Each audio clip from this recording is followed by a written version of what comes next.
paradoxo de Jó, sua provação e sua virtude. Diz o texto, em Jó capítulo 1, versículo 1, havia um homem na terra de Uz, cujo nome era Jó, homem íntegro e reto, temente a Deus, e que se desviava do mal. Começa assim e acho fantástico o final do livro, que termina assim. 42, versículo 5. Eu te conhecia só de ouvir falar, mas agora os meus olhos te veem. Há um paradoxo de Jó quanto à sua aprovação e à sua virtude, e eu quero explanar para você aqui. Se você tiver com sua Bíblia, vai ser muito importante a respeito desse assunto, e espero que você seja edificado, e peço que fique até o final, porque nós temos um grande final para poder abençoar a sua vida. Como entender este paradoxo? Por que os ímpios prosperam? Por que coisas ruins acontecem com pessoas boas? Se Deus é todo-poderoso e Ele é bom, por que Ele permite o mal? Se Ele permite o mal, é porque Ele não é todo-poderoso? Se Ele tem todo o poder e pode impedir o mal, por que Ele permite? Este é o cenário da crise de Jó. Quando perdeu tudo, foi que ele ganhou. Como pode um ser humano permanecer fiel a Deus em momentos de crises como esses que passou Jó? Nós estamos falando de um paradoxo, significa literalmente opinião contrária. Vou dar um exemplo para você de paradoxo. Dormir acordado. Ou, agora que estou cego, passo a ver. É um paradoxo. Parker, em seu livro Evangelização e Soberania de Deus, fala um pouco sobre isso e fala sobre a diferença semântica entre o paradoxo e a contradição. Ele diz que a contradição surge quando uma ideia se opõe à outra. E temos que estabelecer o que é verdadeiro e o que é falso. No caso, paradoxo é quando duas verdades opostas estão no mesmo texto. Então são duas ideias que parecem se contradizer, ser contraditórias, mas que na verdade não são. A Bíblia possui muitos exemplos de paradoxos, né? Por exemplo, em relação à oração. Se Deus já sabe todas as coisas, então por que eu oro? Se Ele sabe o que eu vou falar antes mesmo de eu abrir a minha boca, por que falar? Mas veja só, o maior paradoxo da Bíblia tem a ver com Deus, né? Sendo justo, foi crucificado como ímpio, condenado numa cruz, mesmo não tendo pecado, como alguém justo sem pecado foi condenado como o maior de todos os pecadores. Ali está o maior de todos os paradoxos. Um dos maiores paradoxos da vida são aquelas contradições que nós dizemos: por que os justos sofrem, cerrados ao meio, como foi Isaías, decapitados, como foi o apóstolo Paulo? O paradoxo, ele é interessante, ele faz com que muitos de nós entrem em crise diante dessas provações da vida. Jó está enfrentando uma provação, e Jó é um homem justo, reto e temente a Deus e se desvia do mal. E mesmo assim, ele está passando por crise. Eu me lembro de uma alegoria que foi escrita por Platão, que é aquela famosa caverna de Platão, né? Que mostra a diferença entre sombras e realidades. E você vai perceber que tem tudo a ver com o que nós vamos meditar nesse texto. Ele fala a respeito de pessoas que estavam na caverna, e o reflexo da luz entrava na caverna e fazia sombras na parede. O sol batia e refletia a sombra. Se havia uma pessoa passando ali, o sol batia e refletia a sombra da pessoa. Se o sol batia na árvore, refletia na parede a sombra da árvore. E as pessoas que estavam dentro da caverna olhavam para aquelas sombras e imaginavam ser aquilo a realidade. Até o dia que um dos homens decidiu sair e seguir a luz. E quando ele seguiu a luz, ele saiu da caverna e ele começou a conhecer realmente as coisas como elas são. Ele viu realmente como é a árvore, ele viu realmente como são as pessoas, como são os animais, e ele passou a conhecer não por sombras, mas ele passou a conhecer por realidade. Então ele entrou num dilema. ele continuava a viver a realidade, ou ele entrava para a caverna novamente e revelava para aqueles que o que eles estavam vendo não era a realidade, mas o que eles estavam vendo era apenas a sombra, e que era possível fazer com que eles saíssem daquela caverna para poder conhecer de verdade como é a realidade das coisas. Bom, na mitologia da caverna, ele volta e as pessoas não acreditam naquilo que ele diz e, na verdade, elas matam aquela pessoa quando ele estava tentando revelar a elas a verdade. Isso também acredita-se ser uma analogia acerca da morte de Sócrates, que foi assassinado quando tentava passar a realidade das coisas em detrimento das sombras. É como se fosse aquele filme Matrix, lembra? O Neo, ele é convidado por Morfeu para escolher uma pílula, a pílula para que ele pudesse ver a realidade ou continuar no mundo das sombras, no mundo onde tudo era uma ilusão, onde tudo era um programa de computador. E ele escolhe a verdade, e quando ele começa a conhecer a verdade, ele percebe que a vida dele toda era uma ilusão. E, segundo Platão, esse paradoxo ele só pode ser resolvido através da dialética, né? É aquilo que nós conhecemos como tese, antitese e síntese, né? É o processo do diálogo, o processo do debate, é que nós podemos chegar à conclusão do que realmente é uma verdade diante de um paradoxo ou diante de uma contradição. E o que nós vemos na vida de Jó é exatamente isso. Ele começa a dialogar com Deus, ele começa a dialogar com seus 3 amigos para tentar entender o que ele estava sofrendo, já que ele sempre viveu uma vida justa, ele procurou ser temente a Deus, ele se desviou do mal e ele era um homem reto. Por que aquelas coisas ruins estavam acontecendo com ele? No capítulo 1 já começa a mostrar que ele perde tudo. E a resposta dele, inicial, para essas perdas, para essas notícias ruins, diz no versículo 20 do capítulo 1 assim: Então Jó se levantou, rasgou o seu manto, rapou a sua cabeça e lançou-se em terra e adorou. A resposta dele foi adorar. Ele adorou a Deus diante da crise, ele adorou a Deus diante da perda. Ele declarou assim: Nu saí do ventre da minha mãe e é nu que voltarei para lá. O Senhor me deu, o Senhor tomou. Bendito seja o nome do Senhor. Em tudo isso, Jó não pecou e nem atribuiu a Deus falta alguma. Conforme a primeira vez, ali no 1º capítulo, no 2, Deus novamente desafia Satanás. E Satanás diz assim para ele: pele por pele, tudo quanto o homem tem dará a sua vida. Estende a mão, toca-lhe nos ossos, na carne, e verás que se não vai blasfemar contra ti na tua face, foi o que ele disse. E a resposta de Jó, depois que foi tocado na carne, que veio úlceras, que veio doenças, e ele estava com um caco tirando as cascas da sua ferida. Então a mulher de Jó disse: ainda conservas a tua integridade? Amaldiçoa a Deus e morre. Mas ele lhe respondeu: falas como qualquer doida, temos recebido o bem de Deus e não receberemos também o mal?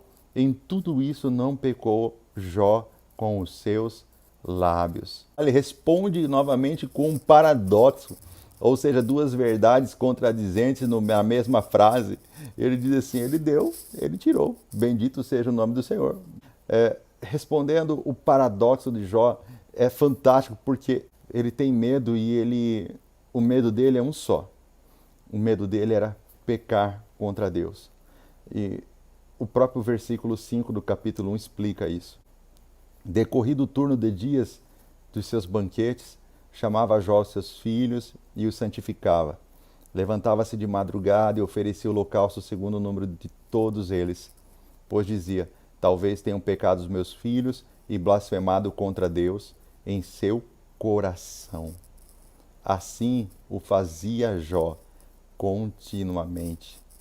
O nosso medo pode revelar a nossa fraqueza. Do que você tem medo? O medo de Jó é que os seus filhos pecassem não nos lábios, mas no coração.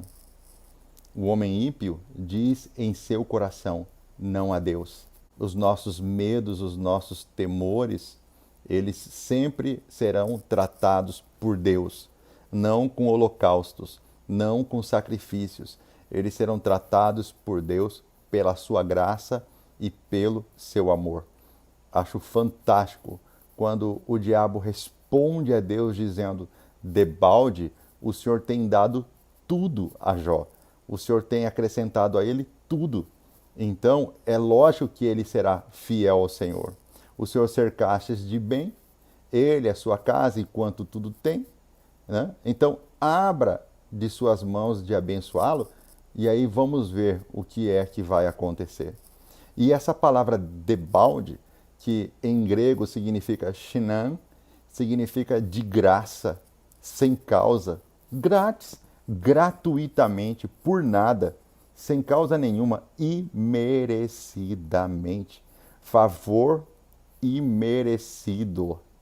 Deus abençoava Jó não porque Jó fazia sacrifícios. Deus abençoava a Jó porque o caráter de Deus é abençoador. Essa prova e esse paradoxo que Jó está enfrentando não era para revelar quem era Jó, era para revelar quem é Deus, que é aquele que não pode ser servido por mãos humanas, aquele que de graça decidiu nos amar, que decidiu nos salvar, não por causa das nossas virtudes, mas as nossas virtudes devem sempre refletir quem é o nosso Deus. As pessoas podem ver as virtudes de Deus através da nossa vida. Assim como na simbologia ou na alegoria da caverna de Platão, vivemos, servimos a Deus pela sombra, nós não o conhecemos conforme ele é na realidade. Nós o conhecemos só de ouvir falar. Nós vemos apenas sombras, conforme disse o apóstolo Paulo, que disse, agora vemos como se fosse por um espelho, como sombra, mas um dia o veremos como ele é, face a face. E é isso que Jó está dizendo aqui no capítulo 42, versículo 5. Eu te conhecia só de ouvir falar, mas agora os meus olhos te veem. Agora eu sei quem tu és. O grande paradoxo de Jó é de saber que a forma que ele estava fazendo o seu relacionamento com Deus, os seus sacrifícios, os seus holocaustos e toda a indagação que ele faz, não somente ele, como também os seus amigos, de como proceder, de como seguir algumas formas, alguns métodos, não estavam funcionando para tirar Jó daquela situação. E para Deus, ser é mais importante do que fazer. Não que fazer não seja importante, mas ser é muito mais importante. Quando Deus faz aposta com o diabo, Deus diz assim, viste o meu servo Jó? Ele é homem íntegro, reto e temente a Deus e que se desvia do mal. E aí o que o diabo responde? Acaso não o cercastes de sebe, de proteção? A ele, sua casa e quanto tudo tem? A obra de suas mãos abençoastes, e os seus bens se multiplicam na terra. Então, quer dizer, é lógico que ele vai ser fiel a ti. O Senhor tem dado tudo para ele. Deus faz uma pergunta revelando o caráter de Jó, as virtudes de Jó, a identidade. O diabo responde mostrando os bens de Jó, mostrando as posses de Jó, as possessões, as multiplicações. Enquanto Deus está olhando para a identidade de Jó, Satanás está olhando para aquilo que ele tem. E esse é o paradoxo das nossas provações. Todas as provações nossas refletem os nossos medos, os medos que temos de perder. Tudo que nós temos que perder será tratado por Deus com a sua graça. O medo de perder tudo que ele tinha era muito grande, então aquilo precisava ser tratado, porque mais vale as nossas virtudes diante de Deus do que as nossas obras, do que os nossos sacrifícios, do que os nossos holocaustos, do que as nossas oferendas. Elas são importantes porque elas revelam a nossa fé, mas elas não podem ser maior do que tudo em nossa vida. O que nós precisamos entender é que quem somos para Deus é mais importante do que o que nós temos. Então veja, depois que Jó disse, antes eu te conhecia só de ouvir falar, eu não sabia quem o Senhor era de verdade, eu via como a caverna de Platão, eu via como por sombra, mas agora eu te conheço. Então Jó resiste à tentação de amaldiçoar a Deus e morrer. A sua esperança se torna constante mesmo no meio da crise. O seu amor é inesgotável. Então ele percebe que agora ele está vivendo uma provação e que ele não podia ser reprovado nessa provação que ele estava enfrentando, que as coisas que ele tinha foram perdidas para, na verdade, não o deixá-lo pobre, nem para o matá-lo, mas para mostrar quem realmente ele é com as suas virtudes. As suas virtudes são os seus valores, os seus princípios, que mesmo diante da crise ele não abriu mão dos seus princípios, ele não abriu mão do seu caráter, ele não abriu mão dos seus valores. Deus permite que esse paradoxo da vida venha em nossas vidas e nos faz muitas vezes perder tudo para que possamos encontrar tudo o que precisamos. Quando achamos que não temos mais nada, é que Deus mostra que temos tudo, que Jó tinha tudo o que ele precisava, mesmo tendo perdido tudo. E é por isso que Jó, quando percebe que está sendo provado, ele declara assim, bem sei que tudo podes e que nenhum dos teus planos podem ser frustrados. Ele sabia que ele só precisava esperar a tempestade se acalmar, que o seu Redentor que vive se levantaria do seu trono e mudaria a sua situação, abrindo seus lábios todo-poderosos com sua voz de trovão e declararia a restituição 3 vezes mais de tudo o que ele tinha. Então Jó percebe que ele está no meio de uma provação e tudo o que ele precisa é esperar a tempestade se acalmar. Então a sua fé, a sua esperança no Deus Todo-Poderoso seria renovada, seria revigorada, porque quando ele perde tudo, ele começa a perceber que ele perde as estruturas, ele começa a perceber que o seu chão desaparece. Então ele entendeu que a sua estrutura não estava em Deus, que a sua casa não estava na rocha e que ele precisava reposicionar a sua casa na rocha que é Deus. Ele precisava realinhar a sua vida, o curso da sua história e colocar ela de novo, não agora nas coisas, não nos bens que se perderam, mas naquele que é eterno. Todas as vezes que nós colocamos o nosso coração naquilo que é transitório, a nossa esperança naquilo que é passageiro, nós seremos provados por Deus, assim como Jó foi, assim como Abraão foi, para que a gente comece a perceber a brevidade da vida, que essas coisas passageiras não podem dar sustentação para nós, que essas coisas passageiras não podem servir de chão para os nossos pés. Então, quando Jó perde tudo, o que ele sabia que ele não poderia perder jamais é o seu Deus, porque o seu Deus amoroso, benevolente, provedor, o Deus que sustenta ele, aquele Deus que é fiel, não poderia desaparecer. E é por isso que Jó começa a entrar num diálogo, é por isso que ele começa a entrar nessa discussão, porque sabe o que ele está pedindo? Ele não está pedindo os seus bens de volta, ele não está pedindo a sua propriedade de volta, ele não está pedindo nem a ressurreição das pessoas que partiram. O que ele está pedindo é, Senhor, eu posso perder tudo, mas tem algo que eu não posso perder, é a tua presença. E se antes eu achava que tinha a tua presença e o que na verdade eu tinha era apenas sombra, então revela a tua face, eu quero conhecer a tua presença. E quando ele está discutindo com seus amigos, e os seus amigos começam a dizer a ele, Jó, se você é justo, se você é reto, se você é honesto, então por que o mal está vindo sobre a sua vida? Então por que você está sofrendo o que você está sofrendo? Tem alguma coisa errada, Jó? Você pecou de alguma forma? Tem algum pecado oculto? E Jó está dizendo, não, mas eu não tenho nenhum pecado oculto, eu não consigo entender o que está acontecendo. Eu preciso de Deus, eu preciso que Ele surja, eu preciso que Ele venha falar comigo. E quanto mais ele ora, Deus não responde. Ele cada vez mais fica sem respostas. E ele começa a olhar para a vida dos ímpios e começa a perceber que os ímpios estão prosperando. E começa a perceber que os ímpios já estão vencendo, mas ele está sofrendo. E ali ele começa a entrar numa verdadeira crise. Mas ele sabia que tudo o que ele tinha que fazer era resistir.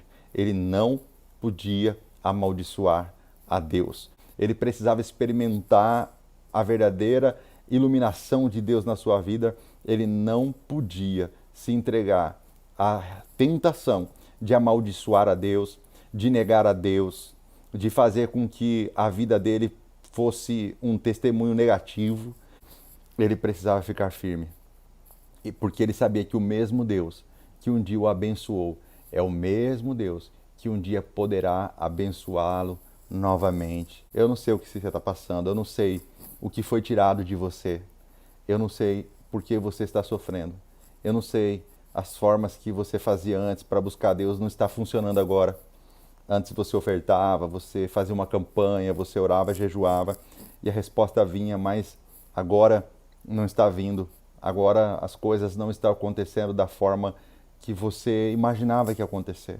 Eu não sei o que foi tirado de você. Eu não sei quais são as portas que se fecharam diante de você. Eu não sei. Mas o que eu sei é que, assim como disse um grande pensador chamado Kierkegaard, ele fala sobre a repetição religiosa, ele tem um modelo de teoria de repetição. E ele diz assim que as coisas se repetem, mas não da mesma forma que foram. Que o que você viveu no passado vai se repetir, mas não da mesma forma. Ela pode ser melhor ou ela pode ser menor, mas elas vão se repetir. E nessa teoria ele cita Jó. Ele disse que Jó foi um modelo de repetição, onde Jó voltou a ter tudo o que ele tinha, não da mesma maneira, mas ele voltou a ter 3 vezes mais, triplicado. Deus devolveu para ele. Então ele estava dizendo que, nesse pensamento filosófico de Kierkegaard, é de que o que ontem aconteceu de bom não é esse momento ruim que você está passando que vai determinar que amanhã você não possa viver coisas melhores. Eu sei que muitas vezes nós chegamos ao fundo do poço, mas a boa notícia de quando você chega no fundo do poço é que não tem mais como descer, só tem como subir. E quem sabe você tem dito que você chegou no pior momento da sua vida, no pior momento da sua história, assim como Jó. Você chegou num momento que você jamais imaginou.